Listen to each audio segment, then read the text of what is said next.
بسم اللہ الرحمن الرحیم۔ اللہ والوں کی باتیں سکون قلب عطا کرتی ہیں اور اہل ظاہر کی باتیں دل میں انتشار اور بے اطمینانی پیدا کرتی ہے۔ اس خدا پر بھروسہ کرو جو تمہاری نافرمانی کے باوجود بھی تمہارا رزق کبھی بند نہیں کرتا۔ اس گھر میں برکت اور خوشیاں کبھی نہیں آ سکتی جس گھر کی عورتوں کی آوازیں گھر سے باہر جاتی ہوں۔ لوگوں کی اصلیت کا سامنے آنا بھی ایک بہت بڑی نعمت ہے۔ گھڑی کی سوئیاں اوقات بتاتی ہے اور انسان بھی ایک گھڑی ہے۔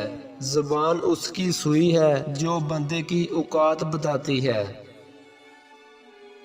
اگر آپ دنیا میں کامیاب ہونا چاہتے ہیں تو پہلے ناکامی کا استقبال کرنے کا حوصلہ پیدا کیجیے۔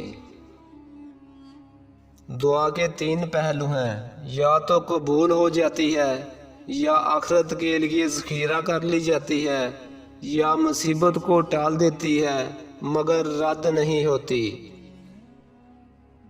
زندگی میں 2 نصیحت پر عمل کرنا، ہمیشہ کے لیے کامیاب ہو جاؤ گے۔ نماز مت چھوڑنا، زندگی کی ساری برکتیں اسی میں ہیں۔ اپنی نظر کی حفاظت کرنا، گناہ کی بنیاد یہیں سے ہوتی ہے۔ سمجھدار وہ نہیں ہوتا جو زیادہ پڑھا لکھا ہو، بلکہ اصل سمجھدار وہ ہے جسے یہ ہنر آتا ہو کہ کس سے، کہاں پر، کن الفاظ اور کس لہجے میں بات کرنی ہے۔ بیوی کی بد زبانی اور شوہر کے ساتھ غیر مناسب رویہ شوہر کو جلد برا کر دیتا ہے۔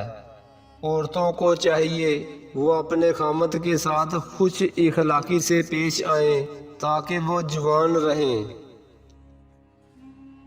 جو بندہ خدا کی بخشی ہوئی دولت میں سے خدا کے بندوں کا حق نہیں نکالتا، اس کا مال ناپاک ہے اور مال کے ساتھ اس کا نفس بھی ناپاک ہے۔